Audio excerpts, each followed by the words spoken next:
алейкум, хайырлы акшамлар, сайгылы АТР телеканалының телесерчилери. Yayınımızны devam etemiz ve gelecek bölümümüzde elbette Ukraina'da yüz bergen ve işgal etilgen Kırım'da yüz bergen ve bunun etrafında olup geçken hadiseler hakkında müzakerelerimizni planlaştırdık. Onun için siz hazır olsanız yayınımızı başlayız. Meclis muhtariyet hakkında kanun loyihasını yukarı şuraga kirsetmege talap eti. Kırım Energo Kamachevinin 4 yıllığı Rusya Türkiye milletvekilini itibardan düşürmek istedi. Bugün Ukrayna şeref inqilabı gününü kaydetti. Yani bu gün 2014 senesi yüz bergen inqilab ve 2014 senesi olup geçken inqilab hakkında hatırını analar Ukraynalılar ve bu hafta işte hakimiyette videorolik çıkarganlar kelini sonu seyredik.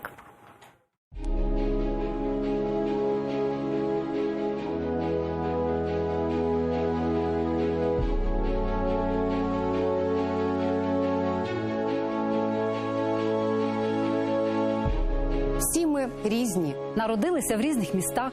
Черкаси, Київ, Одеса, село Карапеші, Дніпро, Київ, Джанкой, Львів, Первомайськ, Капустин-Яр. Янгіюль. Це в Узбекистані. Медсестра. Військовий. акторка, Тренер національної збірної. школярка, Популяризує читання. Режисер. танцівник, Волонтер. баскетболіст, Співачка. телеведучий. Хтось вже досяг вершини. А у когось все ще попереду. Ну всі знають, як грати у футбол. А дехто вміє в нього грати.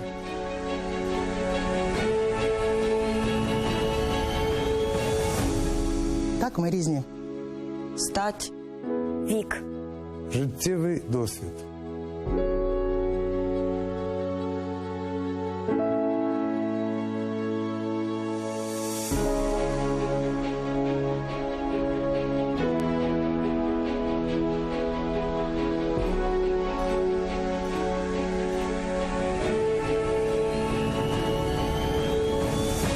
але є те, що цінуємо однаково. Свобода. Свобода. Свобода. Воля. Свобода. Залишатися самим собою. Свобода. Анна Талінде Лахардетникне. Свобода. не приховувати своє коріння. Свобода. Не боятися казати правду. Свобода. Самому обирати своє майбутнє. Свобода. Продовжувати боротись навіть у полоні. Свобода. Пишатися кольорами своєї збірної. Свобода, Берегти пам'ять про те, ким ми є. Свобода, Ніколи не втрачати гідності. Єдність. Взаємодопомога. честь, мир, Свобода – це не те, що вам можуть дати. Це те, що ніхто ніколи не може забрати. вільні творити майбутнє. Всі ми. І ти теж.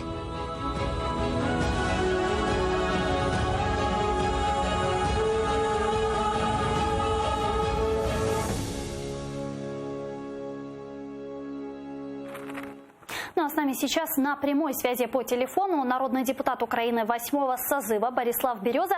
Алло, Борислав, здравствуйте. Здравствуйте. Мы знаем, что вы сейчас направляетесь на Майдан, и хотелось бы вот у вас спросить, как вы думаете, уже 6 лет прошло, извлекли ли мы уроки с событий 2014 года, и действительно, как этот опыт на нас повлиял? Знаете, уроки из 2014 года извлекли, но явно не все. К сожалению, народ и дальше начинает рассказывать о хорошем царе и плохих боярах. Народ и дальше воспринимает свободу как тяжесть, а независимость как что-то такое, что далось легко. В итоге Майдан не оценили с точки зрения как маркер гражданской ответственности. Еще восприняли Майдан как событие, которое произошло в стране. Но Майдан на самом деле поменял не только страну. Майдан поменял восприятие власти у народа, у большинства.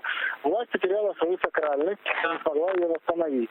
А вот народ считает по-прежнему, что власть должна его обслуживать. И фактически выбор очень часто продолжают удивлять. Поэтому, когда мы видим в парламенте, когда-то мы видели в парламенте дважды сидевшего зэка, а теперь мы видим людей, которые сидели за изнасилование несовершеннолетних в особо неестественном способом, там людей, которые заказывают проституток в Верховной Раде, или те, кто ходит по российским телеканалам.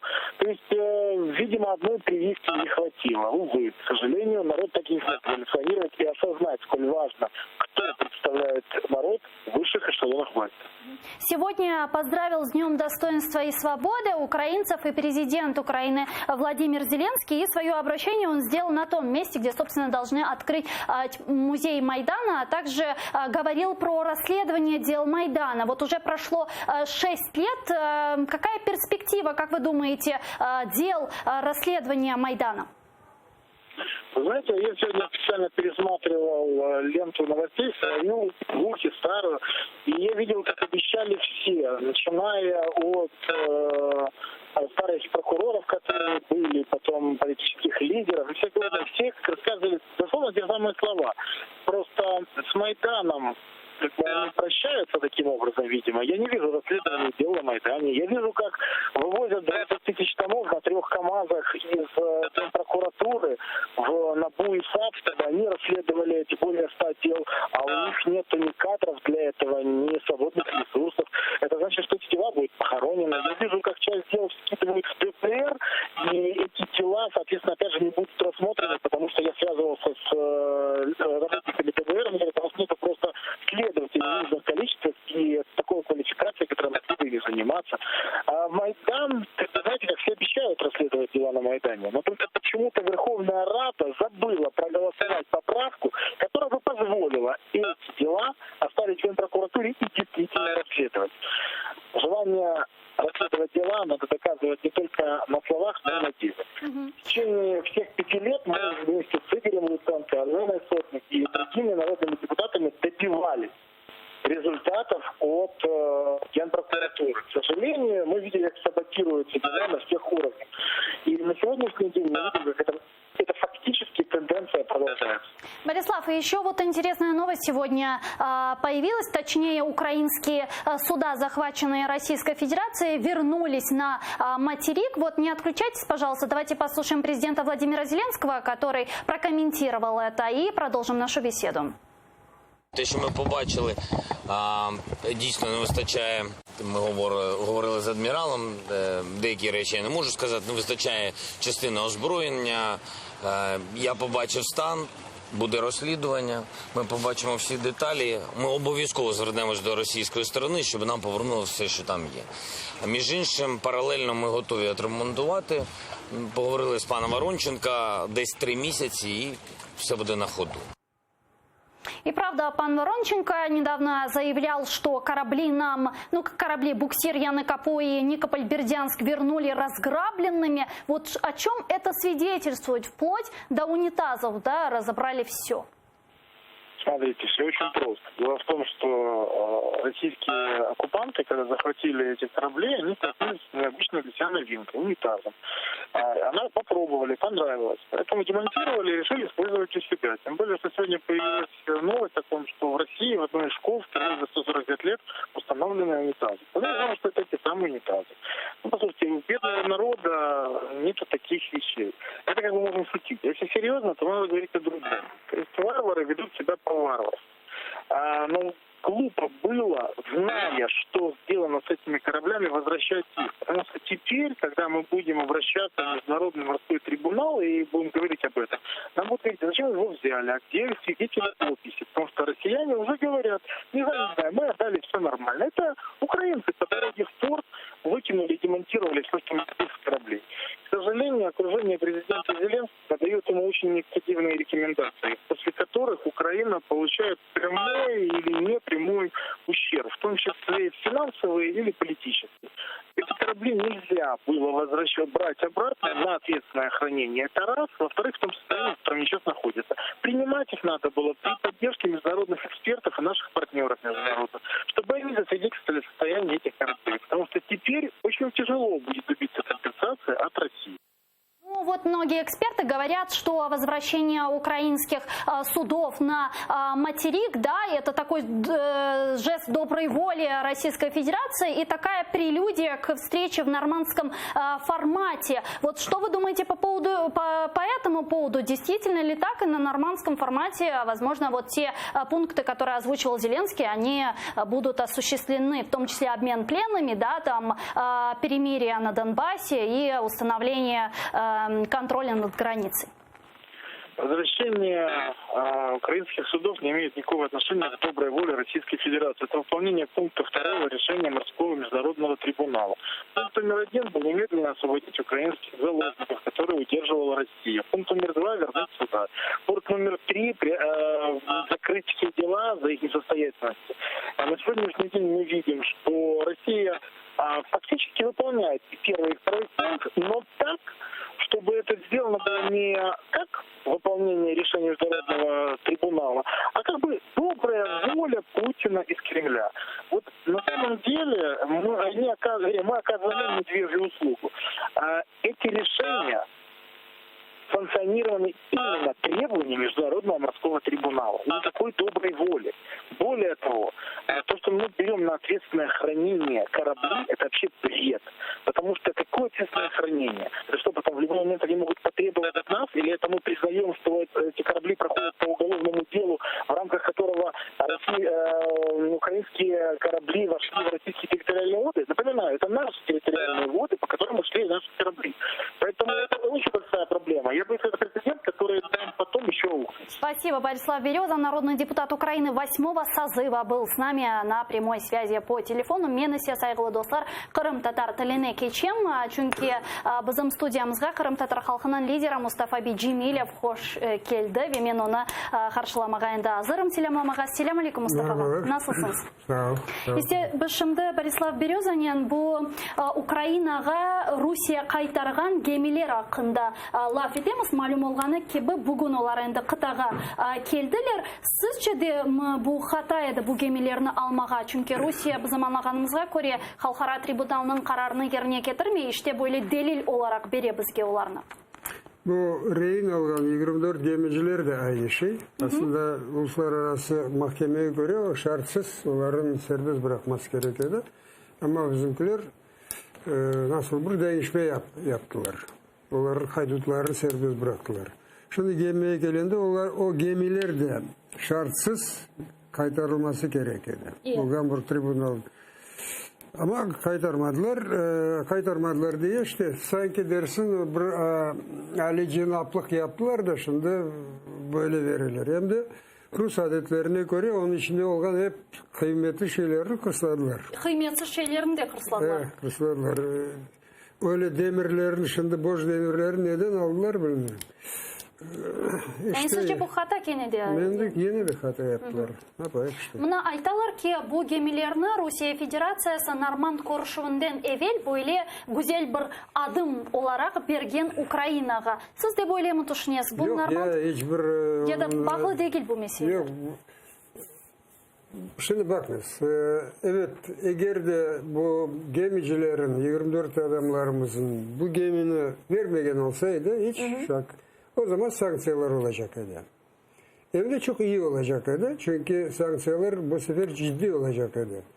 Rus gemilerine, Avrupa limanlarına giriş yasak olacak idi. Yani onun ödemeleri, kıymeti çok olacak idi Rusya için. Ama biz onları kurtardık demek mümkün. Yani hakimiyet bunu anlamay mı? Любой ценой мир dedi ya.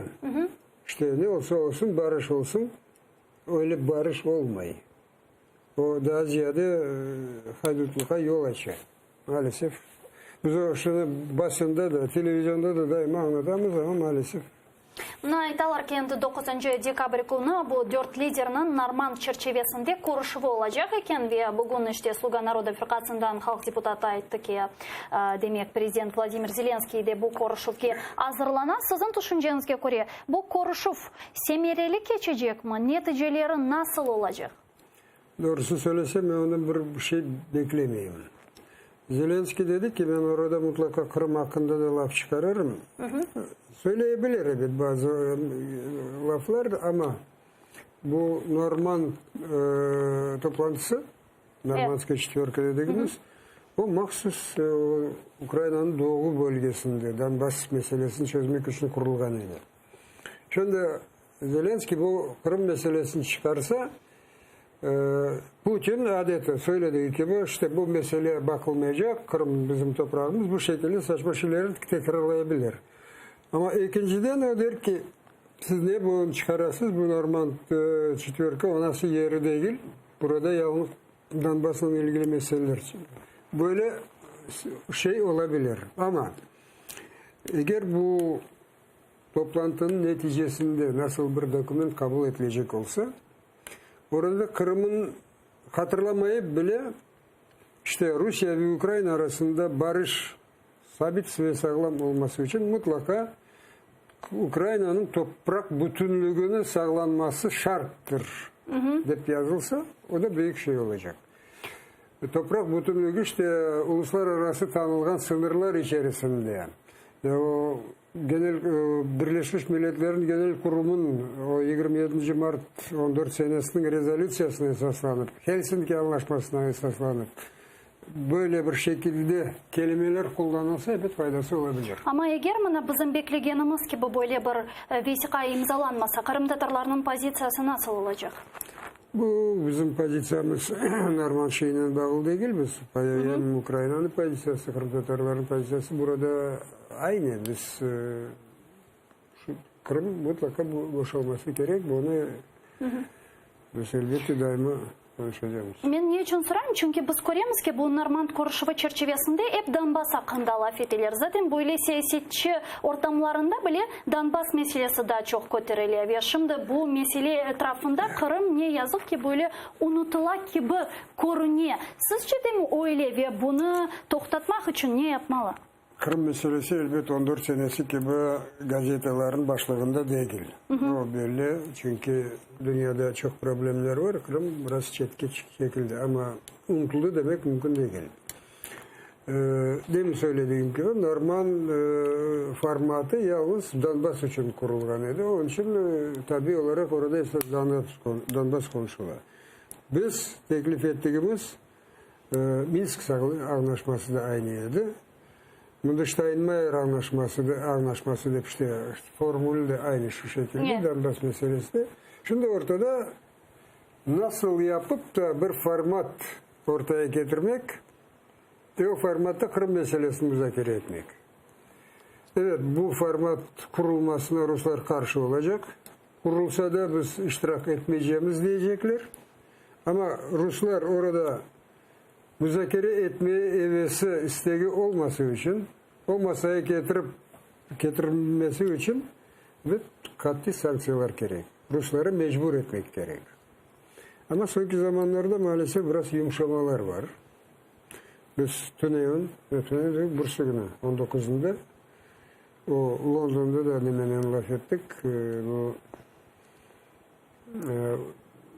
İngiltere'nin Dışişler Bakanlığı'nın Doğu Avrupa ve Orta Asya bölümünün başkanını bizesinde onda cenazeyi organizledik ama onlar özleri öğrengenler. Bizden bağlandılar, rica ettiler geldik. Bir saat kadar bu konularda konuştuk. Mına iç siyasetinin de biraz laf etmege ve müzakere etmege isterim. Lakin bundan evvel sayılı dostlar bizim stüdyamızda telefonlar çalışa. Eğer ki sizin meraklandırgan bir sualleriniz olsa lütfen bizim stüdyamızga telefon açınız ve Mustafa Ağa'ga bu suallerini seslendirmege imkanınız olacaktır. Ve bu günleri Kırım Tatar Milli Meclisi böyle bir beyanatta bulundu ve bu beyanatını Rifat Ağa Çubarov Milli Meclis adından o'zining Facebook sayfasında yerleştirilgen anda Kırım Tatar Milli Meclisi Prezident Vladimir Zelenskiyden tezden muhtariyet meselesini çözmege talap ete kelinizdin beyik. Kırım Tatar halkının meclisi da bir kere Tamır Kırım Tatar halkının halkara ак boyunca tasdiqlangan tabbi aklarga sayıp olganını ve şu sırada Ukraynaga ait olganı tarihi territoriyada Tamır halkının özünü belgilemek hakkı olganını tasdiqlay. Kırım Tatar halkının lideri Ukrayna prezidentini tezden yukarı şuraga Kırım Muhtar Cumhuriyeti ile bağlı anayasanın 10. maddesine denişmeler kirsetilüvü, Kırım Tatar halkının statusu Ukrayna Tamır halkları kanun leyhalarını kirsetmege talap ete. Mına ne için şimdi böyle bir sizince tezden sözü ile bağlı böyle bir radikal çağrıda bulundu Milli Meclis?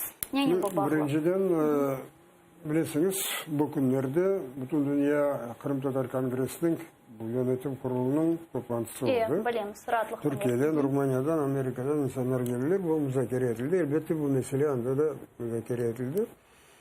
Ve neticede işte böyle gibi bir talepte bulunması kararı alındı. Ertesi günü Kırım Tatar Milli Meclisi'nin toplantısı oldu. Kırım'dan sağ olsunlar arkadaşlarımız hep zorluklara bakmadan toplam olarak 19 millet meclis azaları yani kvorum var idi. Orada da bu mesele müzakere edildi.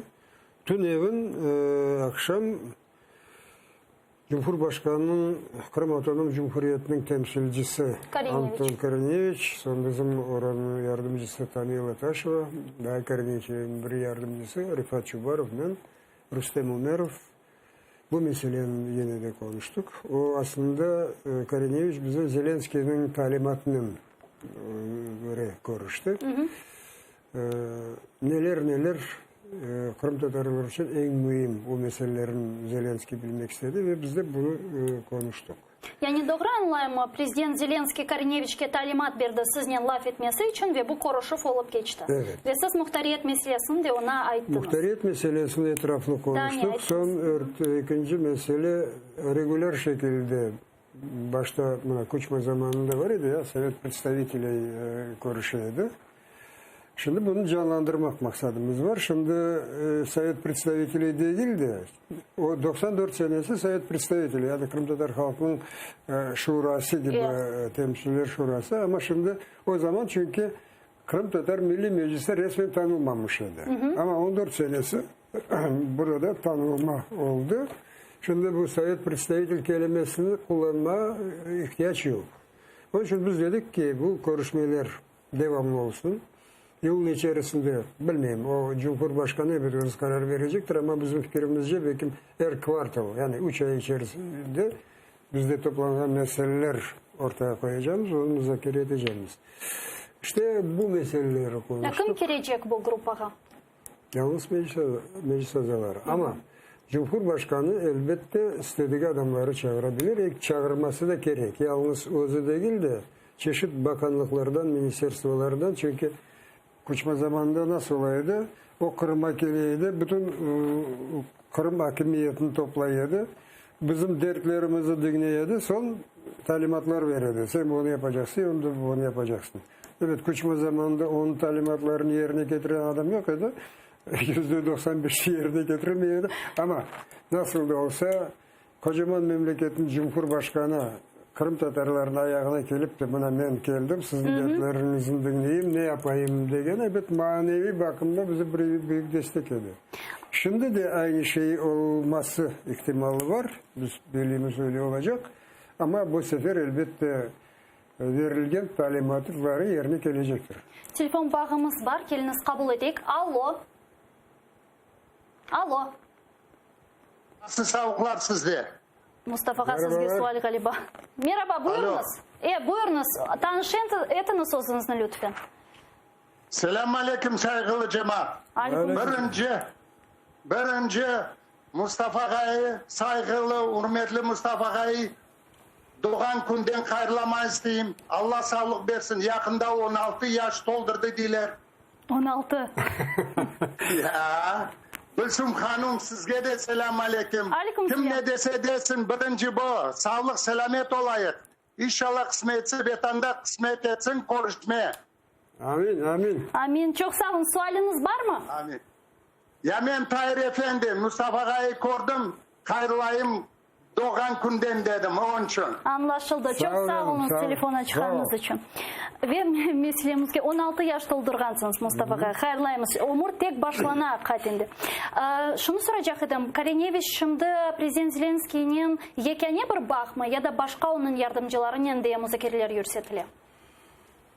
Yok aslında Korneviç Cumhurbaşkanı'nın temsilcisi. Ona onun esas muhatabı Cumhurbaşkanı. Evet artık orada başkaları da olabilir de ama o Cumhurbaşkanı talimatıyla çalışıyor. Sizce bu sizin aytkanınızdan olmak ihtimali ne kadar yani var? Aslında %100 olması gerek. Çünkü hem devlet için hem halkımız için bu gerekli şey. Evet, Cumhurbaşkanı diyebilir, çok sık istiyorsunuz, ben o kadar zamanım, bakayım, dinleyek. Ama herhalde bu bizim teklifimiz ona ulaşılacak. Ve bu mesele etrafında da iki sualim var. Mına muhtariyet meselesi. Karinevich'ten de laf etkendirsiniz. Belki o bu meseleni Zelenskiy'nin de müzakere etti. Ne kadar sıcak baka Zelenskiy bu meselege? Ne şekilde baktığını Karinevich bize söylemedi. Yalnız dedi, Kırım Tatarların dertlerini öğrendi, sonra gelip biz müzakere edeceğimiz de genel olan. Şimdi biz o Karinevich'in laf ettiğimiz zaman ben böyle şey dedim, bakınız dedim, şimdi bir unikal bir vaziyet var. Eski zamanlarda, Poroshenko zamanında, ondan da önce parlamentoda böyle bir partili çoğunluk yok eden. O meseleyi parlamentoya çıkaracaksın, ses toplayabilirsin, bilmezsin, o çok problematik eden. Herkes nasıldır özleri şartlarını koyaydı. Ama şimdi eğer de Zelenskiy o Sluga Naroda halk hizmetçilerini toplayıp da ortada bu mesele var. Devlet için çok mühim. Size rica ederim bunu kabul etmeniz için ben eminim %100 o parlamentodan geçecek. Biz elbet başka partilerden de bu konuda konuştuk. Mesela 3-4 gün evvelsi bu Golos Vakarchuk'un partisinin rehberlerini görüştük. Yine de bu Kırım Otonom Cumhuriyeti, Kırım Tatar Otonom Cumhuriyeti etrafında laf oldu. Onlar bizi desteklemeye hazırlar ama onun derecesi nasıl? Onu bazı malumat almak istediler ve biz, ben, yani de Rifat Çubarov, Rüstem Umerov, onların uzun sohbet ettik. Timoshenko'nun partisi de desteklemeye hazır. Yalnız bu OPA blok dediğimiz, onlar da belki oy verirler, eğer de Moskova'dan onlara emir verseler. Moskova kadar... Telefon bağımız var, kendi geliniz kabul edek. Alo. Alo. Bana sesi. Alo, selamünaleyküm. Aleyküm selam, buyurunuz. Birinciden Mustafa, hayırlı yaşlar olsun. Sağ olun. Tanıdınız galiba. Yok, tanımadım. Tanıştırın. Enver. Soyadınız? Enver. Kırım'danım. Kırım'dan. Kırım'dan. Enver. Anladım. Ruçi. Evet Enver, sağ ol. Sağ ol. İşleriniz Allah kolay getirsin. Allah razı olsun, sağ ol. Niyetleri yerine kesin de bana siz hareket yaparsanız, bilmiyorum ben kötü bu prezidentin çıkaran ne olan da niyetler var mı? Güzel var onun içinde niyetler hatta çok şey ayta bizim meseleye geldiğinde oyunlar yapar. Sağ olunuz. Anlaşıldı. Çok sağ olun Enver ağa. Bala çağınızga selamlar söylemiz. Kırım'la ilgili Cumhurbaşkanı'nın açıklamaları zararsız aslında. İyi açıklamalar yapar ama bunun etrafında çok dedikodular var. Fake'ler çıkar. Biz hiçbir şey eşittiğimiz zaman evet administrasyonu bağlayımız. Bunun manası ne diyeyim? Sen bize anlatırlar. Böyle şey olmadı. Böyle şey bizim fikrimiz. Cumhurbaşkanı'nın Zelenskiy'in Kırım Tatar meselesine bakışı iyi. O bu 14 saat devam etken intervyusunda da ayıttı da bu Kırım'la ilgili sual verildiği zaman otonomiya hakkında özün fikri söyledi. Ama o fikri söylediği zaman o dedi ki ben dedi bu Kırım Tatar Otonom Cumhuriyeti olduğunu Kırım'ın kurtarılmasına destek yardım olacağına inanmayayım ama Kırım Tatar halkının haklarını yerine getirmesine bet önemlidir. Ben yakın günlerde Focus dergisine bir interview verdim anda. Dedim ki burada Cumhurbaşkanı yanlış var. Çünkü şimdi Kırım kime ait? Ukrayna'ya mı, Rusya'ya mı? Esas tartışmalar ne etrafında? Ruslar dediler ki bizde 230 yıl evvel salgan edik bizim toprağımız. Biz bu kadar masraf ettik onun ekonomisini. Ukraynalılar da yok, onda Ukraynalılar da var idi. Biz de bu kadar masraf ettik. Sanki bu toprakta onun kökenli halkı yok idi, bomboş toprak etti. Onlar geldiler de şimdi bu etrafında müzakere ettiler. Ama böyle bir uluslararası kaide kanun var. Her milletin, her halkın öz toprağında kendi kaderine tayin olma hakkı. Onun самоопределение. Eğer de Ukrayna'nın elinde böyle argüment olsa bu kökenli halkın toprağıdır. Birinci olarak onları dinleyeceksiniz. Kayda olmak istiyor bu halk. Elbette Ukrayna'nın elinde büyük güç olur edi. Bunu anlatmaya tırışamыз. Başka meselelerge geçmezden evvel men daha şunu soramağa isterim. Prezident Zelenskiy'nin siyasetiyle bağlı. Biz görüyoruz ki Kırım Tatar vekilleri sırasında hakimiyette, parlamentte aytmayım, hakimiyette sadece işte Tamila Taşeva var, o muavin. Başka bir strukturalarga, organlarga Kırım Tatarlarının tayinlev meseleleri şimdi müzakere edilir mi? Olsun Kırım prokuraturası, bunu görüyoruz ki prokuror yerine şimdi onun muavini geçti. Kırım prokuraturası ne için birinci sıralar mesele olarak Kırım Tatar isimleri yoktur. Olacak mı? Belki böyle bir tayinlev planları vardır Zelenskiy'nin takımında. Şimdi biliyorsunuz bizde varıp da niçin Kırım Tatarları yok demesi doğru değil. Şüphesiz. Evet. Anda hep vazifeli konkurs olan. Bizde de kadro meselesinde epeyce sıkıntılarımız var. Evet, Kırım'dan istediğimiz adamları çağırıp olsaydık o zaman biraz kolayca olur. Orada mütehassıslarımızda yok. Ama biz burada mevcut olan insanların yalnız onları teklif edebiliriz. Evet, müzakere ediliyor. Yakın zamanlarda, yakında işte bir iki haftaya verirse bizim Rustem Umerov Golos Partisi'nin başkanının beraber Başbakan'la Goncharuk'la konuştu. O mesele orada çıktı.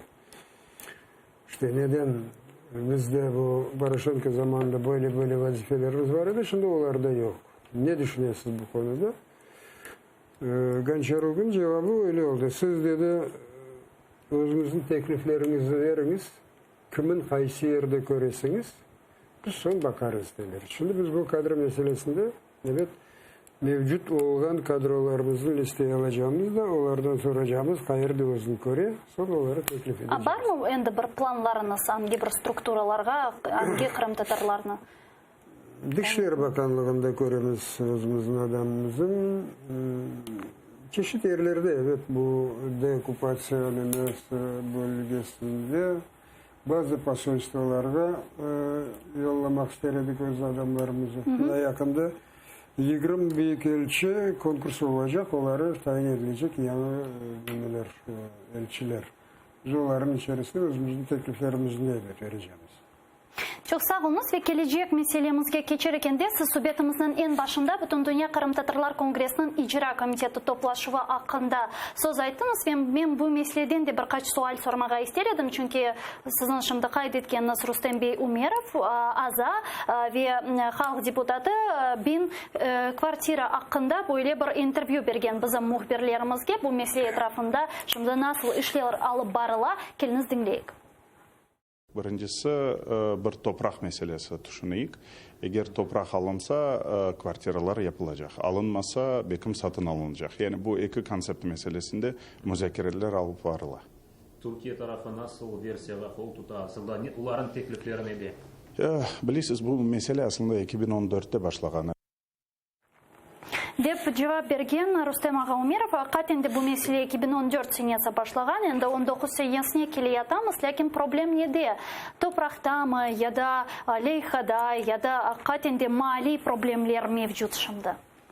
Aslında o 14 senesi evet müzakere etildi. Biz o zaman birkaç Kırım Tatar Milli Meclis azaları mecbur oldular. Bir kimseni sokmadılar, bir kimseleri mecbur oldular özleri Kiev'e gelmedi. O zamanki Türkiye Başbakanı Ahmet Davutoğlu'nun konuşkan edik. Onlar sağ olsunlar bizim ofisimizin Kırım Tatar Milli Meclisi'nin ofisini satın almasına ve burada olan meclis azaları için kvartira satın almasına yardımcı oldu.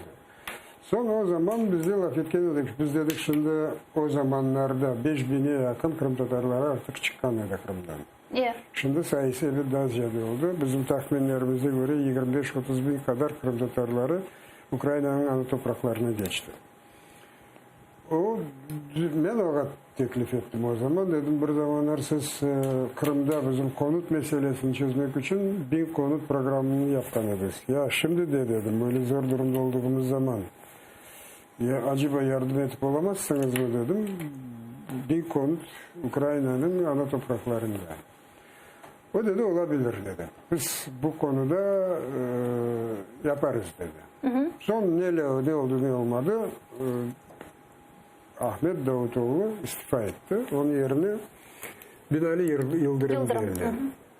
Biz New York'ta 15 senesi, 16 senesiydi galiba görüştüğümüz zaman Tayyip Erdoğan'ın Poroshenko'nun beraber görüştük. Meseleler konuştuktan sonra Poroshenko bana söz verdi. Dedi siz Tayyip Bey'e aytacak sözünüz. Ben de dedim sağ olun dedim o 1000 konut programı için. O da birden nasıl 1000 konut benim haberim yok dedi. Ya nasıl olur dedim haberiniz yok. Dedi Davutoğlu belki size o söz verdik. Ya dedim Davutoğlu olsa istifa etken olsa şimdi ne onun kıymeti yok yoksa onu vergi vadisi. Ya dedi. Sonra o yardımcısına dedi siz bununla ilgileniniz de evet madem ki söz verildi biz onu yaparız dedi. İşte o zamandan beri bunu işte böyle onların şartları teklifleri böyleydi. Siz toprak tayin etmiş. Orada yalnız 1000 konut değil de burada Kiev'in merkez yerinde büyük bir cami kurulmak meselesi. Onun etrafında külliye mülkülüğümüz için. Ama bu cami külliye konusunda Tayyip Erdoğan kendisi söz verdi. Ve konut meselesinde laf böyleydi. Siz toprak, devlet size toprak tayin edecek. Biz de orada kuracağız. Tamam dedik ama Kiev'de toprak tapması kolay şey değil. Hem de para duran. Biz bu cami kurmak için bu çok kadar uğraştık. Toprak tapıp olamadık ama sağ olsun Ahmet bizim oligarkımız Renat Ahmetov hediye etti. 5 milyon turgan toprağı bize benden size hediye olsun dedi. Biz onu Türkiye'ye bildirdik. Şimdi onun etrafında projeler hazır. Bütçette de kırsetilecek bu sene. Kurulacak. Yalnız tartışmalarımız neden? Türkiye tarafı diyor ki ya siz değilsiniz 10 bin adamlık pek büyük cami sizin o kadar insanınız yok. Ben de dedim oraya camiye yalnız Kırım Tatarları değil hep Müslümanlar gelecek. Hem de bu yalnız ibadet için değil de bunun siyasi manası da var. Biz Kiev'de kuracak camimiz Moskova'da kurulgan camiden küçük olmaması gerek. Neyse de şimdi 10 binden 5 bine düştük galiba. Ama 5 bin olsa bile Ukrayna'nın en büyük camisi olacak. Yani öyle cami yok. Buna Ahmet Tamin tarafından kurulgan cami 2000 kapsayımlı o kadar. İyi, anlaşıldı. İşte bu mesele böyle. Konut meselesine geldiği zaman biz 5 bölge yaptık. Orada Dnipro, Harkov, Odessa, Kherson, Lvov. Ve Kiev. Ekseriyetine Kırım Tatarları yaşanan yer. Bu söylediğim bölgelerde evet toprak tapacağımız orada da kuracaklar. Ama Kiev'e geldiğinde biz dedik ki daha iyi olurdu satın alsak. Çünkü böyle çok etajlı evler, hazır evler var. Evet satın alması kurulmasından biraz daha pahalı olacak.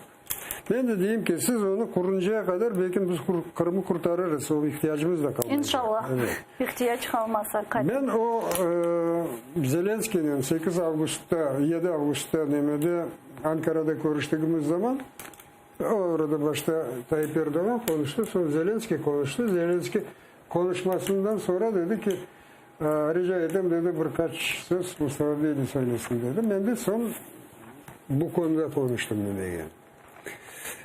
Aslında bizim bu yöneticilerim ben anda varıp konuşkanım çok sevilir. Çünkü onlar aytıp olmayan şeylerin ben aytamam anda. Bazı şeyler hoşlarına gitmeyen şeylerini de söyledim. Dedim ki bakın dedim evet bize verdiğin desteğiniz için böyle Ukrayna'nın zor durumunda yanımızda olduğunuz için biz evet minnettarız. Kırım işgalini tanımadığınızı, toprak bütünlüğü taraftar olduğunuz ama bazı şeyleri dedim anlayıp olamayız. Mesela siz neden sizin milletvekilleriniz Strasbourg'da Avrupa Birliği Konseyi'nde Rusların kayıt gelmesine oy verirler. O dedim bizi hiç sevindirmedi. İkinciden dedim bu konut meselesi. Ne zaman biz bu konut meselesini açıkan dedik de bu güne kadar da bir şey olmadı. Onun neticesi ne olacak? Tayyip Erdoğan bu konuda bir şey söylemedi ama bu sözü niye verdi? Dışişleri Bakanı Mevlüt Çavuşoğlu'na. Mevlüt Çavuşoğlu dedi ki birinciden dedi bu Strasbourg meselesi. Rusların arada oraya kayıt gelmesine bizim seslerimiz çok önemli değil dedi. Onu Avrupa'da karar verirler ve biz yalnız oy verdik. İkinciden bizim bilirsiniz pozisyamız biz diyalog olması taraftarımız. Ama Rusların oraya gelmesine oy vermek ve Kırım işgali tanımak manasına gelmiyor. Bir zaman tanımadık tanımayacağız dedi. Bu konut meselesinde o dedi ki ya biz anlaşkan dedik dedi. Siz toprak yapacaksınız biz kuracağız. Ben yine de dedim tez olması istedik de neyse Rüstem'in söylediği pek doğru. Onların böyle cevap vermediklerine rağmen biz daha devam edemeyiz. Hiç olmadı belki 50-100 kvartira bizim Milli Meclis etrafında çalışkan insanların, bu ATR'de çalışkan yani millet için çalışkan insanların birinci olarak kvartiralarını tayin etsek, sonra kalanlarını kurmak da mümkün. Ve da laf etmege istegenim iki dene mevzu var. Onda kakalatı, onda kadan az kala bizim yayınımız. Bugün Kırım Energo Kamaçavı'nın 4 yıllığı ve bu mesele etrafında işte kendiniz teşkilatçılardan birini aytkan dinleyik. Завдяки организаторам Teşkilatçılar ve Kırım Kamaçavı'nın iştirakçıları yardımının Rusya Kırım için planlaştırmagan milyarlarca para tökmek mecburiyetinde kaldı. Eğer hatırlay olsanız, birinci haftaları Rusya bütün memleketinin generatorlarını uçaklarla tolay edi. Biz Energo Kamaçav yardımının işgalçilerinin vaziyetini kerginleştirdik. Hakikaten de Energo Kamaçav yapılgan edi 4 yıl evvelsi. Onun neticelerinden memnunsunuz mu? Bizim maksadımız evet biz şimdi blokada yaptık da su kestik, kamyonların geçmesine yol kestik, enerjiye kestik. Bu tedbirler karşılık şimdi Ruslar kendi tanklarını toplayıp kayıp gidecekler öyle umudumuz yok. Biz böyle şartlarımızı koyduk. Onlar da dediler kabul etmediler bizim şartlarımızı. Dediler ki biz çok enteresan tarafı o. Blokada başlandıktan sonra Paraşenko'dan uzun lafımız oldu da bu dedi bize baskı yapılır. Çünkü bu enerji blokadadan sıradaki insanlar da problem görüyor. Ya dedi şimdi biz yeni yıla kadar verip dursak bu enerjiyi. Ama yeni yıldan sonra asıl imzalamamız, anlaşma yapmamız. Aklımda. Ben dedim niçin imzalayıp anlaşma? Ama anlaşmanın derecesi böyle olacak. Rusya Kırım'dan, Ukrayna ana topraklarından enerjiye işgal olan Kırım Tatar, vaktince işgal olan Kırım Tatar, Kırım Muhtar Cumhuriyeti. Böyle kelimeler yazılsın. İkincisi fiyat meselesinde anlaşırız. Kabul etmediler o. Kabul etmediler ama bu bizim teklifimiz şurada yayınlandı. Ve ertesi günü Peskov galiba onların neresi dedi ki biz Enerji Bakanı dedi ki biz bu konuda sosyolojik approach yapacağız. Yaptılar. 400 kişi telefondan soragan ekenlermiş ve %90 kaçı böyle anlaşmaya karşıyken. Tamam dedik siz istemiyorsunuz. Sizin istediğiniz gibi bu anlaşmada elektrik Ukrayna'nın ana toprağından sızındı 22. federal bölgesine de yazmamız biz. Onu aslında aklınızdan çıkarınız. Biz Birleşmiş Milletler'in rezolüsyasına göre yazacağız. İşte böyle de topladı. Şimdi ne oldu? Evet, onlar kopaydılar, dediler biz gerekli çalışmaları yaptık. Şimdi enerjiye yeterli kadar Kırım'da var. Birinciden yeterli kadar değil. İkinciden bu elektrikin orada fiyatı şimdi 5-10 Lenur söylediği gibi 13 kere ziyade masrafı var. Bizim de maksadımız bu işgal mümkün olduğu kadar Ruslar için pahalı olsun. O maksada biz eriştik. Ben daha bir şey söylemek isteyeyim. Onu birçok adamlar bilmiyor. Tam o blokada olduğu zaman bana Ukrayna'nın İçişleri Bakanı Arsen Avakov telefon açtı. Ben de aldığım malumata göre şimdi Yatsenyuk'ta o zaman başbakan idi. Rusya'dan bir delegasyon geldi. Onların teklifi böyle. Biz sizin borçlarınızdan, bizim borcumuz var ya Yanukovych zamanından, o borçlardan 1 milyar doların size ödemedemiz. Silemiz yalnız bağışlayımız ve elektriğe devam edeceksiniz. Hatta öyle teklif oldu. O da benim fikrimi soruyor. Siz nasıl değilsiniz bu elektriği? Ne dediniz siz? Ben dedim siz trilyon teklif etsinler. Biz vatanının alışveriş yapmayız. Ben de böyle düşündüm. Şimdi dedi Yanukovych Poroshenko'ya gitti bu meseleyi müzakere etmek için. Poroshenko'dan bir ses soluk çıkmadı. Demek bunlar boş gittiler. Öyle de.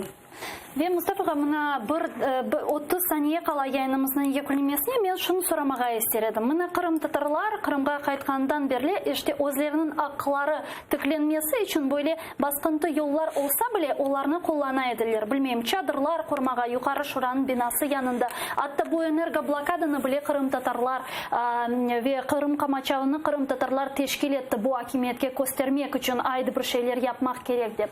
İşte bugün 2019 senesi 15-14 senesinin kıyaslanğanda hakikaten de ayrıla.